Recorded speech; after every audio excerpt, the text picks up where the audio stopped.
네, 여러분 아침 이 귀한 시간에 만나 뵙게 돼서 너무 반갑습니다. 저는 방금 소개받은 인문경영연구소의 전경인 소장이라고 합니다. 오늘은 여러분하고 함께 아주 짧은 시간 동안 제가 세종에 대해서 20년을 연구를 해오고 있어요.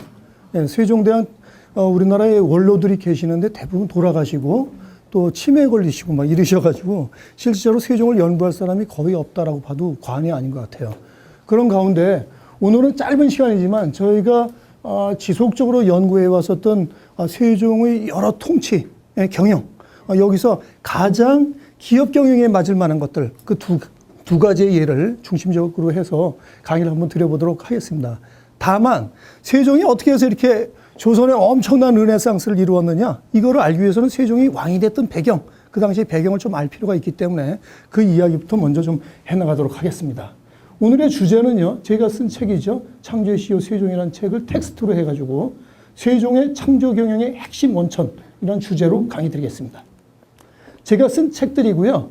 오늘의 텍스트북이 이겁니다. 뭐 나중에 이순신, 문익점, 광개토태왕 이런 걸로 또 뵀으면 좋겠고요. 예, 강의 들어가겠습니다. 대한민국이 사실 이 신문 지상이나 이런 데 나타나는 지표상의 성장이라든가 뭐 비전 이런 건 괜찮아 보여요. 예?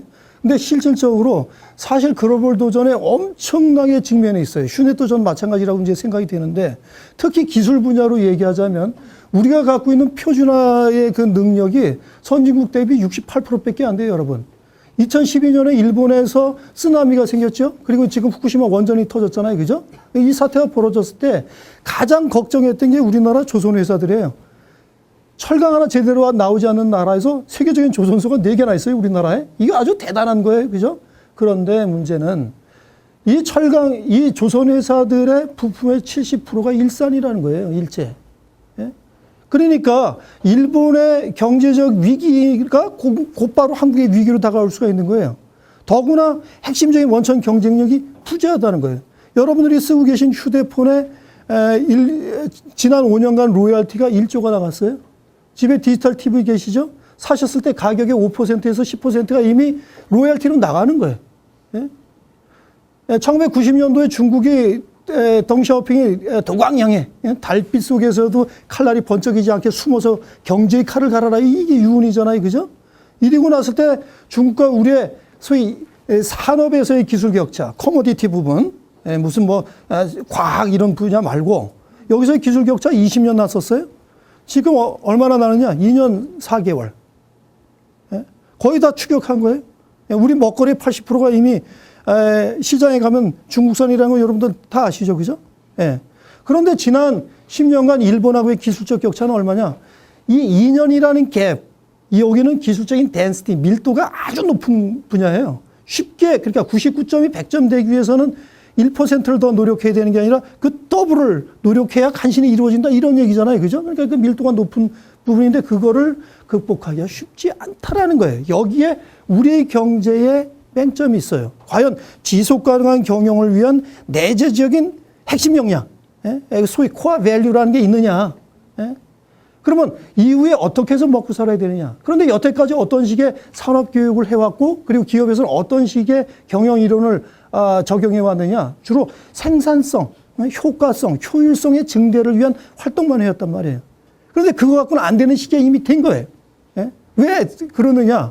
이제는 전인미답의 앞으로의 미래의 시장을 나가야 되고 이렇게 될 때는 창조적인 역량이 국가를 비롯해서 모든 기업에게 요구되고 있는 거예요. 그런 시기에 세종이 국왕이 됐었던 이 600년 전의 이 시기는 우리한테 시사하는 바가 대단히 크다는 거예요. 자, 그런 의미에서 보자면 오늘날 대한민국이 어렵다. 미래가 불투명하다. 그래가지고 뭐 주요한 경영적 키워드 중에 하나가 하이퍼 언서턴티, 초불확실성이다. 뭐 이런 얘기를 많이 하는데 600년 전에는 어땠을까요? 세종이 국왕이 됐을 때도 뭐 땅이 쩍쩍 갈라지고 뭐 백성들이 이렇게 배부르고 그러지가 않았어요. 경제적 여건만 따지면 지금의 몇십 배는 더 어려웠을 거예요. 이런 시기에 국왕이 돼서 완전히 조선의 르네상스를 만들었다는 거예요. 그러면 그 양반이, 그분이 도대체 어떻게 국가를 끌고 나갔길래 이 엄청난 조선의 르네상스를 만들 수 있는 배경이 됐을까? 그리고 그것이 21세기 오늘날 우리 기업에 적용될 수 있는 여지는 뭐냐? 이게 바로 우리가 찾고자 하는 교훈이고 그렇기 때문에 우리가 인문을 통해서 역사적인 통찰, 그 통찰력을 얻고자 하는 거예요. 자, 그런 의미에서 세종을 보면 세종이 국왕이 됐었을 이 시기에는 동북아가 아주 급변했었어요. 물론 30여 년 전이지만은 중국 대륙에서는 원나라가 망해서 북원으로 올라가고, 그죠? 몽골로 다시 쫓겨서 올라가잖아요. 그리고 명나라가 들어서요, 그죠? 예. 그리고 고려가 망해서 이 한반도에서는 조선이 들어서잖아요, 그죠? 고려 말에 어떤 일이 벌어졌어요? 예? 중국 대륙에서 막 수많은 군벌들이 서로 치고받고 하면서 결국에는 주원장이 패권을 잡아서 명나라를 만들잖아요. 그 무렵에 관군에 쫓겼었던 홍건적이 근 3만에서 30만 명이 내려와요, 개경으로. 그래서 개경에서 국왕, 공민왕이 쫓겨가지고 몽진을 청주를 거쳐서 복주, 지금의 복주라 그러면 안동에 안동까지 가는 거예요. 그래서 복주, 안동 사람들이 나중에 조선 창업 후에 훈구파도 되고 나중에 또 사림으로 중종이원 쫙 갈라지게 되는 거예요. 그 영남 사림이 그래서 만들어지는 거라고요. 결국엔 홍건적 때문에 만들어지는 거예요. 아주 그 통사적인 롱텀 베이스로다 우리가 역사를 보면은. 그래서 백성들이 먹고 살 게 없어가지고 고려사에 보면 죽은 자식을 서로 바꿔서 먹었다는 얘기 나와요. 인상식. 사람이 서로 바꿔서 먹었다는 거예요. 예? 이게 고려사 얘기예요. 예? 우리가 그 영종조 시기, 예? 중인들의 시기라는 그 영조 시기에도 그렇게 생활 여건이 좋았을 것 같습니까, 여러분? 영조실록에 보면 인상식이란 말이 나와요. 황해도 지역 일대에서 인상식이 벌어져가지고 관찰사를 보내고 난리가 나는 거예요. 과연 이런 일이 벌어져서 되느냐. 한 30만 명의 기하민이 막 발생하고 말이죠. 그죠? 예. 이렇게 경영 여건이 만만치 않았던 시기였어요. 그런데 이 시기에 이 국가를 도대체 어떻게 끌고 가야만 우리가 제대로 후손들한테 물려주고 국가를 창신할 수 있겠느냐. 요즘 말로 혁신할 수 있겠느냐라는 담론이 제기가 되는데 아주 국가적인 담론이었어요. 이때 신유학자들, 우리가 알고 있는 소위 유교, 유학자들이 대거 국가의 문제에 대해서 아주 컨센서스를 이루기 위한 엄청난 고민을 하게 되는 거예요. 그 고민 속에 두 가지 파로 날라지는데 하나는 온건적으로 개혁을 하자. 이게 바로 우리가 알고 있는 정몽주예요. 정몽주, 이색, 뭐 이런 사람들, 이런 사람들이란 말이죠. 그죠? 근데 이런 사람들이 갖고 있는 방침이 아니다. 결국에는 왕씨 자체를, 왕조 자체를 바꿔서 새로운 국가를 만들어야만 우리가 이 국가를 영원히 끌고 나갈 수 있다라는 급진적인 혁명파에 의해서 조선이 창업되는 거예요. 그죠? 그런데 세계의 수많은 국가의 성립사 중에서 조선은 대단히 특이한 거예요. 어떤 의미에서 특이하느냐? 철학을 세팅해 놓고, 철학을 만들어 놓고 국가가 만들어져요. 대부분 그렇지 않아요. 그냥 막 세력이 모이다가 패권을 잡으면 그 다음에 철학을 붙이고 막 이렇게 가는데 조선은 어떻게 만들어졌느냐? 신유학적 철학 체계. 그 유교적인 국가 경영 철학에 기반해서 우리가 국가를 만듭시다. 라는 대원칙하에 만들어지게 되는 거예요. 아주 대단히 철학적인 국가인 거예요, 조선은. 그죠? 유교 그러면 여러분들은 집에서 제사 지내고 이런 것만 생각하잖아요. 그죠? 아주 고리타분하고 뭐 고답적 이런 걸로 알고 있는데 이 당시의 유학은 아주 생생한 국가 경영 철학이었어요. 그걸 이제 잠시 후에 보시게 될 텐데. 자, 이런 시기에 1392년에 조선이 창업되고 그로부터 5년이 지난 97년 5월 15일 날 세종, 충녕이 태어나게 되는 거예요. 셋째 아들로. 그래서 우리가 훗날 이 5월 15일을 스승의 날로 만들었어요. 여러분들이 학교 다닐 때 스승 선생님들한테 이 카네이션 꽂아 드린 날이 5월 15일이에요. 5월 15일. 예? 이름은 이도, 외자로 했어요. 왕자의 이름은 전부 외자예요. 궁에서 태어난 왕자의 이름은 전부 외자다. 사가에서 태어나면 두자. 이렇게 하시면 돼요. 당시에 이렇게 왕자의 이름을 외자로 선택한 이유는 뭐겠어요, 여러분? 두 글자를 선택한 백성들이 선택의 폭이 좁아들겠죠. 애민사상, 백성을 위한다는 생각 때문에 이렇게 외자로 선택을 한 거예요. 자는 원정, 태종 이방원과 원경원 민씨 사이에서 셋째 아들로 태어났어요. 삼자. 이 삼자가 대단히 중요한 의미를 지니고 있는 거죠. 그래서 22살에 국왕이 돼서 32년간 국가를 해서 아주 멸사분군을 한 다음에 뱀이 허물을 남기듯이 아주 진이 다 빠져서 돌아가신 해가 54세인데 이 54세는 충무공 이순신이 노량에서 돌아가신 나이하고 똑같다는 거예요. 한국사에서 가장 아쉬운 부분은 이렇게 위대한 위인들이 빨리 죽는다는 거예요. 예? 왜 이렇게 열심히 일하는 사람은 빨리 죽을까요, 여러분? 예? 이게 바로 가장 안타까운 부분이 되게 되는 것입니다. 자, 그런데 유교적 원리에 따라서 국가를 만들었다라고 우리가 얘기를 했잖아요. 그죠? 그럼 유교적 원리가 뭐예요? 간단하게 얘기하자면 종법 질서라고 얘기하는 건데 어느 집안이나 장자가 제사를 모시고 이렇게 하잖아요. 그죠? 그 유교적 원리에 따라서. 예, 유교를 섬기는 집안 같은 경우에 그렇게 하잖아요. 그죠? 그러면 왕세자는 양령이었으니까 당연히 국왕의 자리는 양령한테 넘어가야 돼요. 양령 이제한테. 그죠? 예? 그런데 결국 세종한테 넘어갔잖아요. 그죠? 여기서 바로 이 종법 질서에 어긋나는 일이 벌어지는 거예요. 국가가 창업된 지 얼마 안 됐기 때문에 기업으로 따지자면 회사의 사규를 정했는데 예? 이 룰을 지키고자 할 거 아니에요. 그죠? 근데 룰에 어긋나는 일이 벌어진다는 거예요. 그러려면 그 룰을 어긋나게 할 정도면 도대체 어떤 일이 벌어졌을까요? 예? 간단하게 얘기하자면 이 사람으로 국왕을 만들지 않으면 안 될 만한 일이 벌어진 거 아니에요. 그죠? 예? 그런 일이 벌어진 거예요. 그런 와중에 예? 충령이 17살 되는 태종 13년 12월 30일만 하더라도 아버지는 셋째 아들을 불러서 이렇게 얘기를 해요. 너는 셋째 아들로 태어나서 할 일이 없다.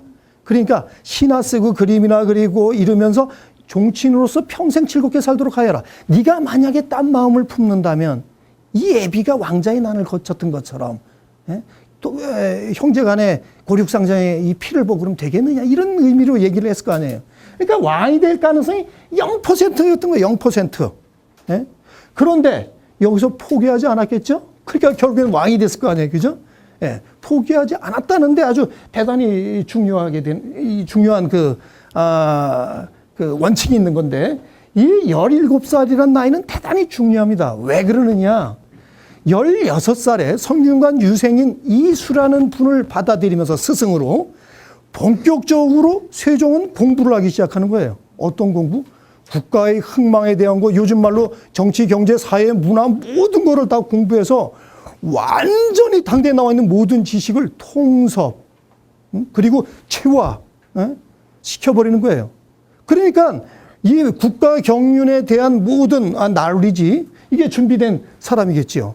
이러다 보니까 그 당시에 무슨 논리가 조정 내부에서 막 벌어지고 컨센서스를 만들려고 애를 쓰고 그랬느냐면 국가의 지속성을 위해서 창업한 지 얼마 안 됐는데 우리가 이걸 도대체 어떻게 끌고 가야 되느냐. 그런데 과연 어떤 사람한테 왕을 맡겨야 되느냐라는 거죠. 그죠? 예? 그게 아주 중요한 담론이었어요. 근데 양령 이제한테는 이와 같은 모순이 있었다는 거예요. 실록에 보면은, 태종실록에 보면은 성격이 너무 광폭해서 미혹하고, 혹한 거예요. 예? 미혹하고, 남의 집 기생인 어리를 데려다가 궁중에서 놀아나고, 군소배들과 사적으로 친하여 불의하였다. 따라서 왕이 될 수가 없다는 거예요. 여러분, 태종이 얘기하는 소위 리더, 예? 왕이 될 수 있는 자격의 핵심 요건이 여기서 나오는 거예요. 첫째, 부록해야 되는데 혹해가지고 남이 이 얘기하면 이렇게, 예? 이렇게 국가의 의사결정에 있어서 이렇게 휘딱거린단 말이에요. 중심이 딱 서지 못하고. 이런 사람이 국왕이 되면 안 된다는 거예요. 더구나 공인이잖아요, 왕. 왕은 국가 공식 기관이에요. 최고 의사결정 기관이죠, 국왕은. 그죠? 이런 국왕이 사적으로 친해. 예? 사적으로 친하단 말이에요. 이건 안 된다는 거예요, 이거. 예? 세 번째는 만백성의 어버이이자, 예? 군왕으로서 스승인 자가 정의롭지가 못하다는 거예요. 불의하다는 거. 예? 이 세 가지 요소 때문에 양령은 결국 폐세자가 돼서 궁에서 쫓겨나게 되는 거예요. 누구랑 같이? 자기가 좋아했었던 기생 어리와 함께. 예? 쫓겨나는 거예요. 그러면서 양령에서 이제 효령으로 넘어가는데 둘째 아들이 효령이거든요. 근데 효령은 뭐가 결격사유냐? 성격이 너무 착하기만 해서 요즘 말로 만백성과 신료들을 확 품고 나갈 만한 리더십이 없다는 거예요. 리더십과 카리스마가. 그래서 실록엔 뭐라고 나오냐? 용상이란 이 자리를 열어 나갈 만한 역량이 안 된다라는 거예요, 여러분. 예? 역량이. 이건 대단히 중요한 거예요. CEO는 CEO다른 어떤 그릇이 있어야 되고 그 자리가 있어야 되고, 그죠? 과장은 과장의 자리가 있어야 되고 임원은 임원의 자리가 있어야 되고 사원은 사원대로의 자기 역할과 자리가 있어야 되잖아요. 예? 이게 만약에 어긋나면은 조직이 어떻게 되겠어요? 컨센서스를 이루기가 어렵겠죠. 그죠? 바로 이런 중요한 위치가 되는 거예요. 계좌. 예? 오늘 이건 알아두시면 좋을 것 같아요. 이렇게 두 아들이 결격 사유가 있다 보니까 셋째 아들이 유독 부각이 되게 되는데 사실은 셋째 아들 충녕을 왕으로 만들기 위해서 첫째 아들과 둘째 아들을 정치적으로 제거해버린 거죠. 예? 그래서 태종 이방원은 조선의 역사를 보면, 조선사를 보면 국왕이 25명, 우리가 황제가 2명 있는 나라예요. 예? 순종과 고종은 황제죠. 그 어려웠던 시기에 황제가 있었다는 거, 이거는 동양의 통치 질서에서 대단히 상징하는 바가 크다. 예? 열국들과 함께 우리가 황제국이기도 했었구나. 예? 이런 생각을 하셔야 되는데, 조선의 하여간 국왕 27명 중에서 가장 정치가 뭔지 공인다운 사람이에요, 태종이. 예? 그래서 셋째 아들을 왕으로 만들기 위해서 결국에는 부자지간이라는 관계보다는 군신 관계라는 이 공적 관계를 아주 중시 여겨서 결국에는 셋째 아들을 왕으로 만드는데, 이 만들기 위해서 어떤 논리를 끄집어내느냐, 바로 차기 국왕은 현명한 왕조로 하도록 하여야 한다. 차기 대권주자는 현명한 사람이 돼야 된다, 이거예요. 쉽게 얘기하자면. 예? 그게 중국 주나라에서 있었던 고사를 가져온 거예요. 중국 주나라 때 문왕이 있었는데 그 첫째 아들이 배급고였어요. 근데 배급고한테 국가를 맡겼다간 국가 지속 가능성이 없어 보여요. 그래서 둘째 아들인 무왕한테 넘길 때 현명한 자를 선택해서 차기 국왕으로 만든다는 택현론이라는 논리가 나오게 돼요. 이 논리를 갖고 세종을 국왕으로 만드는 거죠. 따라서 세종 18년 5월 10일만 하더라도 양녕은 자기가 왕이 될 줄 알았어요. 근데 24일에 조정 내부에, 그리고 태종의 엄청난 장고를 통해서 6월 3일 날 양녕은 폐세자가 되고 76일이 지난 8월 18일이 돼서 조선의 이제 3대 국왕 태종과 4대 국왕 세종 간의 권력 이체, 이양, 이취임식, 이게 벌어지게 되는 거예요. 그러면서 세종시대가 열리게 되는 것입니다. 여러분 어떻게 생각하세요? 자, 그런데 세종은 지금으로 하여금 대통령 취임사예요. 그 당시엔 즉의 교소라고 얘기했었던 것인데, 즉의 교소에서 아주 대단히 중요한 슬로건을 얘기를 하는 거예요. 그리고 그에 맞춰서 국가를 끌고 나가고자 부단히 이제 애를 쓰게 되는데, 세종 때의 이 슬로건은 여러 가지가 있는데 그 중에서 즉위 교서에 나왔던 부분이 있고, 세종 30년쯤 돼가지고 또 나오는 거가 있고 그래요. 근데 어찌됐건 이 5가지로다가 요약이 되는데, 첫째, 내가 어짐으로써 나라를 다스리겠다. 인을 펴서 나라의 정사를 전개하겠다. 시인 발정 시인을 하겠다라는 거예요. 그런데 유교에서 얘기하는 어질다라는 게 뭐냐 이거예요. 경영학적 의미가 뭐예요? 어질다. 그냥 순둥이처럼 뭐 착하기만 하면 어진 거예요? 네? 뭐가 어진 거지, 여러분? 어지려면은 전제 조건이 필요해요.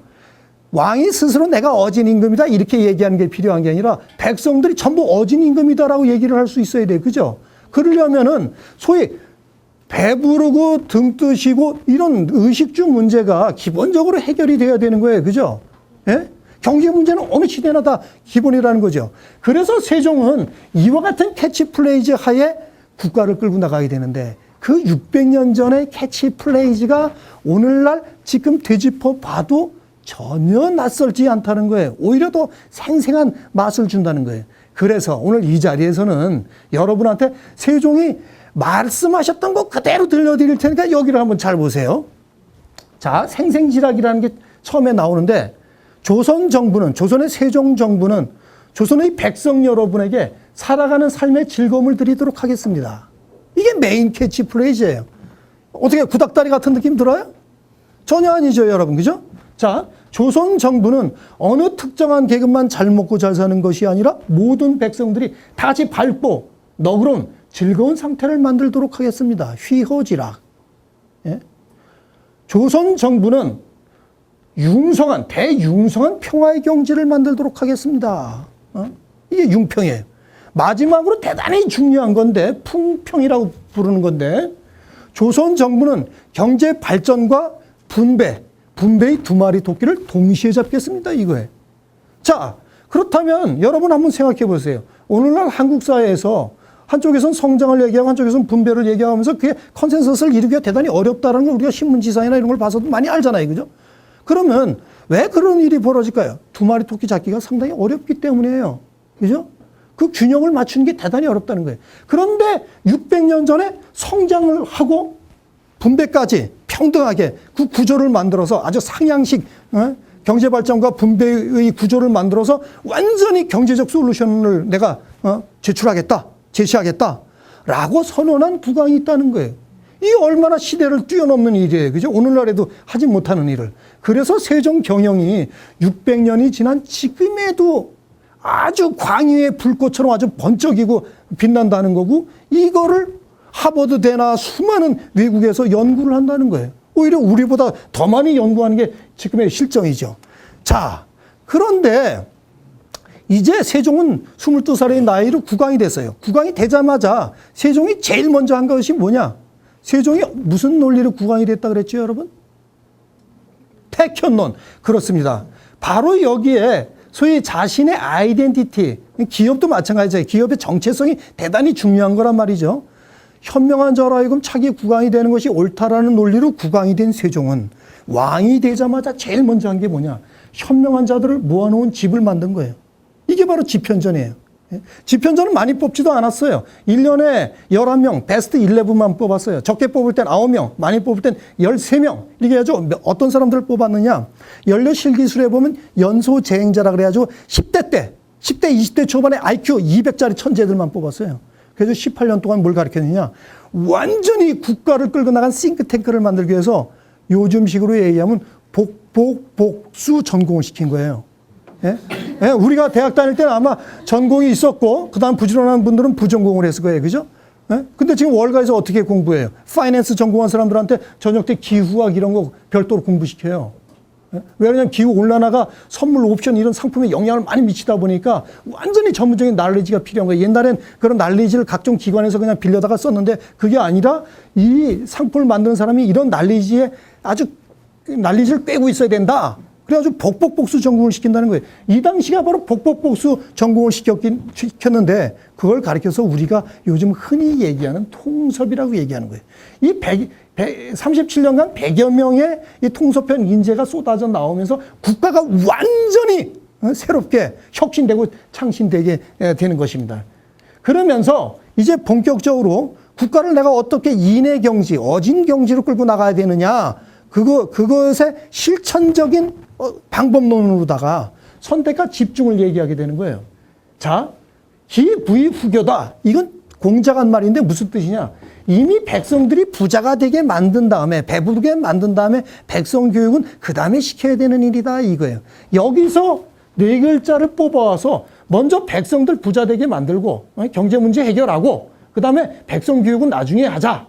라는 선택과 집중으로 나가게 되는 거예요. 따라서 먼저 해결해야 될 건 경제 문제가 되는 거죠. 그죠? 그래서 세종 18년은 농사직설을 비롯한 아주 경제적인 문제를 해결하는 그런 결과물들이 쏟아져 나오게 돼요.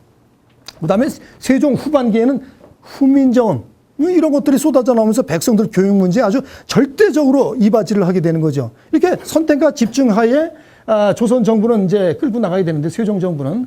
자, 여기서 바로 우리가 생산성을 극대화시켰던 한 가지 아주 극히 작은 예를 살펴보려고 그래요. 오늘은 시간상 딱 한 가지 예로서 농사직설을 살펴볼 텐데, 이 책은 지금도 보면 19쪽짜리 책이에요. 농사에 관련된 군더더기가 없이 직접적인 얘기만 했다 그래야죠. 직설이에요. 직설.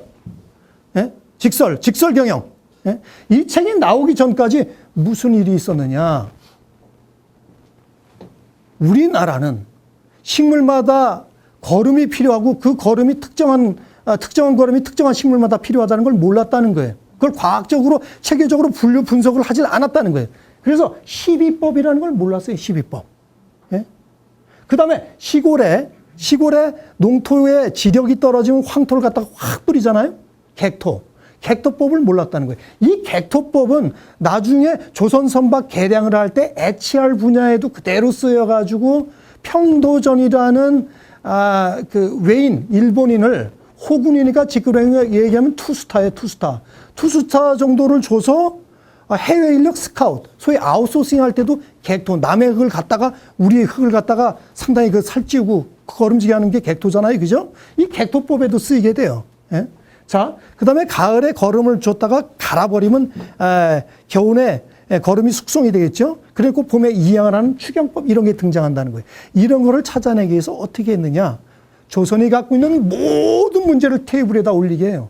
그래서 분류 분석을 한 거예요. 자, 분석을 했더니만 일단은 먹고 사는 경제 문제가 제일 중요하구나. 그러려면 농법 혁신이 있어야 되겠다.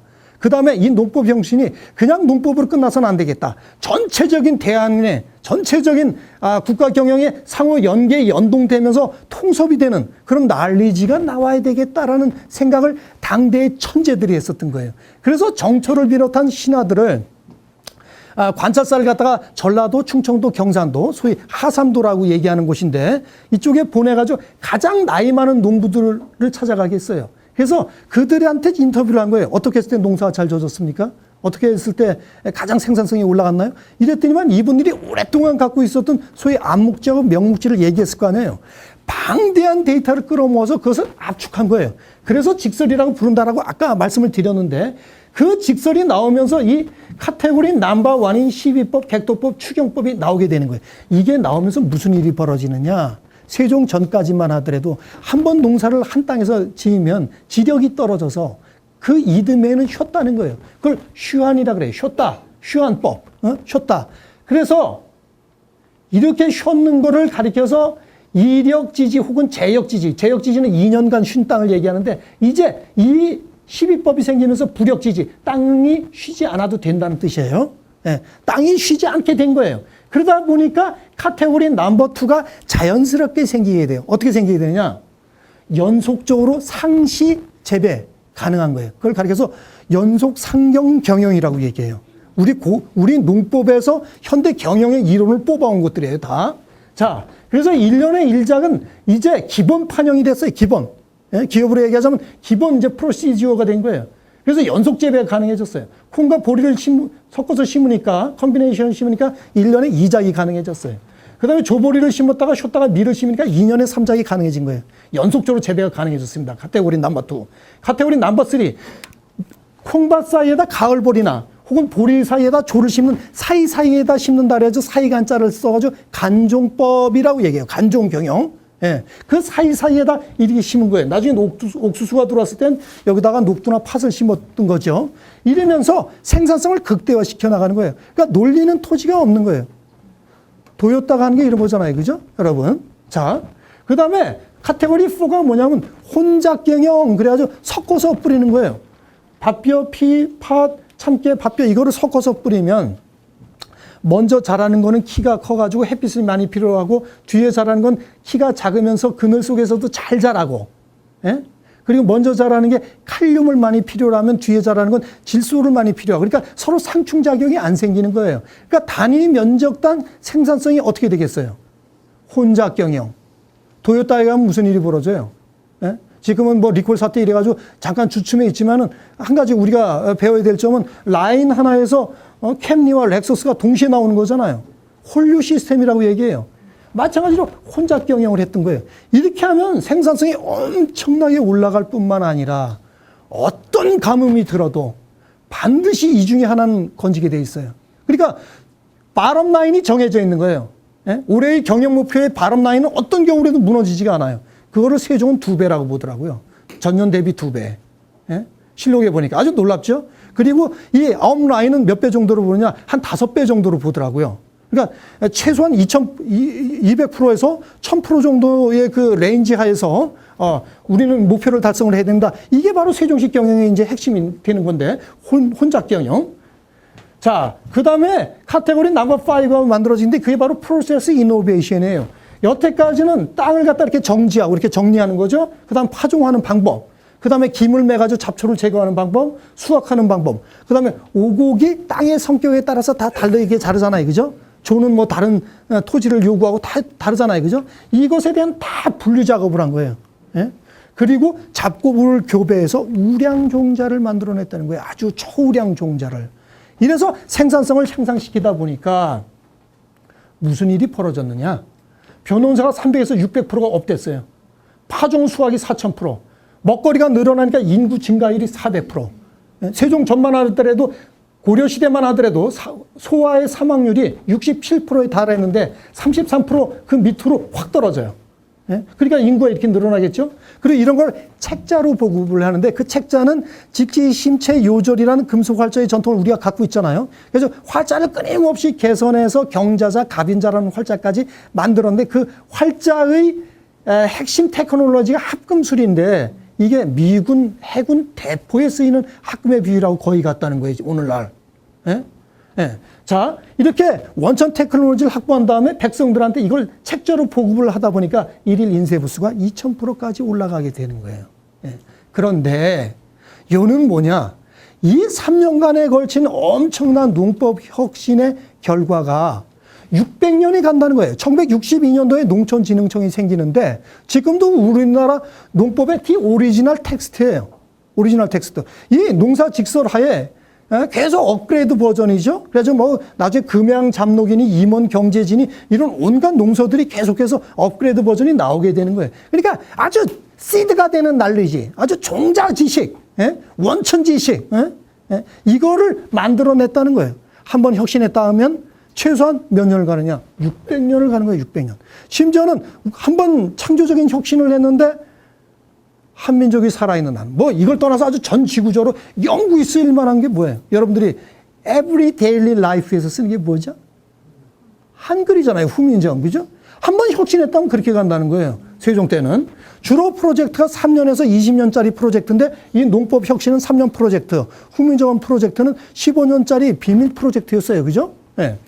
자, 고려 대비 지금 세종 때 보면 4배가 올라가요. 그죠? 예? 두 단위로 이렇게 봐도 그렇고, 세종 때가 172만 결, 1결이 3,000평이니까 172만 곱하기 3,000 하면 되는 거죠. 가장 높죠?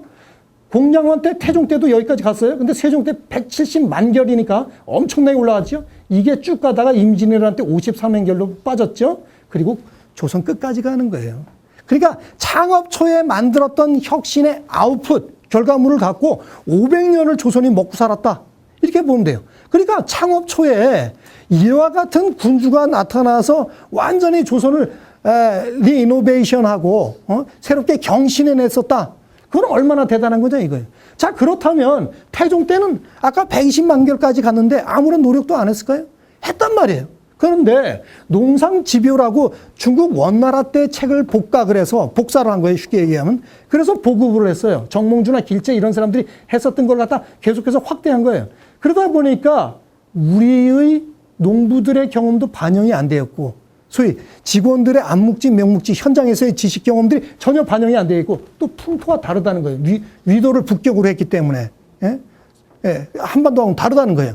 그러니까 이게 아니라고 본 거예요. 이게 아니다. 그래서 세종 때는 조선 풍토를 고려한 자주농법을 만들어서 전라, 충청, 경상도에 잘 된 거를 함경 북도까지 확대시킨다는 거예요. 게다가 나이가 많은 농부들의 이 지식을 정리해가지고 완전히 국가적인 권농 지침서로 만들어서 전국적 확대를 시키는 거예요. 그러니까 지금 인터넷의 확산 원리가 뭐 1대 9대 뭐 900의 법칙 막 이렇게 얘기를 하잖아요. 그죠? 그것처럼 무한 복제, 확대를 시켜나가는 거예요. 그래서 농사에 관련된 것은 사직설을 하라.